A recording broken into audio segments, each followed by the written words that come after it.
بسم اللہ الرحمن الرحیم۔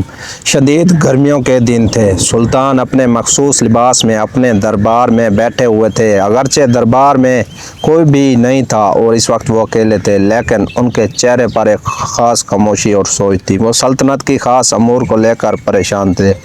انہیں سمجھ نہیں آ رہا تھا کہ سلطنت کے اندر پوشیدہ مسئلے کیسے بیدار ہو جاتے ہیں، جبکہ وہ خود بیس بدل کر شہر کی گلیوں میں بھی گھومتے ہیں اور انہوں نے فوج میں بھی اعلیٰ افسر بھرتی کر رکھے ہیں۔ جو بھی تھا، اس کے باوجود یوں لگتا تھا محل کی دیواریں کھوکھلی کرنے کے لیے کوئی کوشاں ہے، کوئی سلطنت کو گرانے کے لیے اپنی پوری طاقت سے سرگرم ہے۔ اس چھپے ہوئے دشمن سے سلطان واقف نہیں تھے۔ یہی وجہ تھی کہ ان کی پریشانی ان کے چہرے سے چھلک رہی تھی، لیکن یہ سب تو سیاست کا حصہ تھا اور سلطان ان سب سے نمٹنا بخوبی جانتے تھے۔ انہی سوچوں میں گھرے ہوئے سلطان اپنے دربار میں بیٹھے تھے جب اچانک محل میں اعلان ہوا کہ کچھ مہمان سلطان سے ملنے کے لیے تشریف لائے ہیں۔ سلطان نے سن کر حیران رہ گئے کہ آخر کون سا مہمان تھا جو دن کے اس وقت تشریف لے آیا تھا۔ اعلان کے ساتھ ہی وزیر اندر داخل ہوا اور اس نے آ کر سلطان سے کہا، اے سلطان، کیا میں آپ کے آرام میں مخل تو نہیں ہوا؟ اگر ایسا نہیں ہے تو مجھے اجازت دیجیے کہ کچھ مہمان جو اپنے آپ کو آپ کا خاص قرابت دار قرار دیتے ہیں، وہ آپ سے ملنے کے لیے بڑی دور سے تشریف لائے ہیں اور کہتے ہیں کہ وہ آپ سے مل چکے ہیں اور آپ کو جانتے ہیں۔ اس بات نے سلطان کو تھوڑا سا حیران کر دیا کہ ایسے کون سے مہمان ہیں جو انہیں جانتے بھی ہیں اور دور دراز سے تشریف لائے ہیں۔ بہرحال سلطان نے خیال کیا کہ ہو سکتا ہے کہ کسی دوسرے سلطان کا کوئی جانشین یا وفد سلطان کا کوئی پیغام لے کر ان تک آیا ہو۔ یہی سوچ کر سلطان نے وزیر کو اجازت دے دی کہ آنے والے مہمانوں کو دربار کے اندر لے آیا جائے۔ زیادہ دیر نہیں گزری تھی کہ آنے والے مہمان دربار کے دروازے سے اندر داخل ہوتے دکھائی دیے۔ یہ تمام تیزی سے آگے بڑھے اور انہوں نے آگے آ کر سلطان کے آگے سلام پیش کیا۔ آنے والے مہمانوں میں ایک نوجوان لڑکی جس نے چہرے پر نقاب اوڑھ رکھا تھا اور اس کے ساتھ 4 جوان آدمی تھے جو چہرے مہرے سے ہی اس لڑکی کی حفاظت پر مامور دکھائی دیتے تھے۔ یہ لگتا تھا کہ یہ لڑکی ان افراد کے لیے بے حد خاص ہے، جبھی تو سلطان کے محل میں آنے کے لیے اس لڑکی کے ساتھ 4 ہٹے کٹے جوان ساتھ آئے تھے۔ ان کی جسامت لوگوں کو ہیبت زدہ کرتی تھی اور کوئی بھی ان سے جھگڑنے کا خطرہ مول لینے کا سوچ بھی نہیں سکتا تھا۔ وزیر اور سلطان دونوں سوالیہ نظروں سے افراد کی جانب دیکھنے لگے جو آنے کے بعد خاموشی سے سلطان کے بات کرنے کے منتظر تھے۔ سلطان بھی انتظار میں تھے کہ وہ کچھ کہیں تو اندازہ ہو کہ آخر وہ کس کام سے سلطان کے محل میں تشریف لائے، لیکن کچھ بھی کہنے سے پہلے لڑکی نے اپنے چہرے کا نقاب الٹ دیا اور جوں ہی اس نے نقاب الٹا، سلطان جہاں کے کہاں بیٹھے رہ گئے۔ دوسری طرف وزیر نے جیسے اس لڑکی کا چہرہ دیکھا، بے اختیار وہ اپنی جگہ سے اٹھ کھڑا ہوا۔ سلطان اور وزیر کی غیر معمولی حرکات جائز تھیں کیونکہ لڑکی کا حسن نظر انداز کیے جانے کے لائق ہی نہ تھا۔ وہ بے حد حسین تھی، سیاہ لباس میں اس کا حسن چھلک رہا تھا۔ اس کے چہرے پر ایسی تازگی اور نور تھا، یوں لگتا تھا جنت کی کوئی حور اٹھ کر سلطان کے محل میں آ گئی ہو۔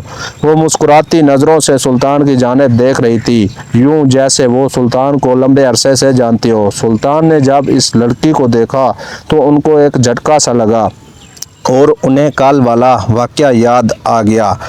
انہیں یاد آ گیا کہ یہ لڑکی کون ہے اور اس لڑکی کے ساتھ موجود یہ 4 افراد اس کے ساتھ کیوں آئے ہیں۔ سلطان نے اس لڑکی سے پوچھا کہ وہ یہاں پر کیوں آئی ہے۔ لڑکی نے مسکرا دی اور جب اس نے اپنے آنے کا مقصد بیان کیا تو سلطان کے ساتھ ساتھ وزیر کے بھی ہاتھوں کے طوطے اڑ گئے۔ سلطان کو تو یوں محسوس ہوا گویا کسی آری سے ان کو کاٹ دیا گیا ہو۔ وہ سوچ بھی نہیں سکتے تھے کہ بیٹھے بیٹھائے ایسی آفت ان کے گلے میں پڑ جائے گی۔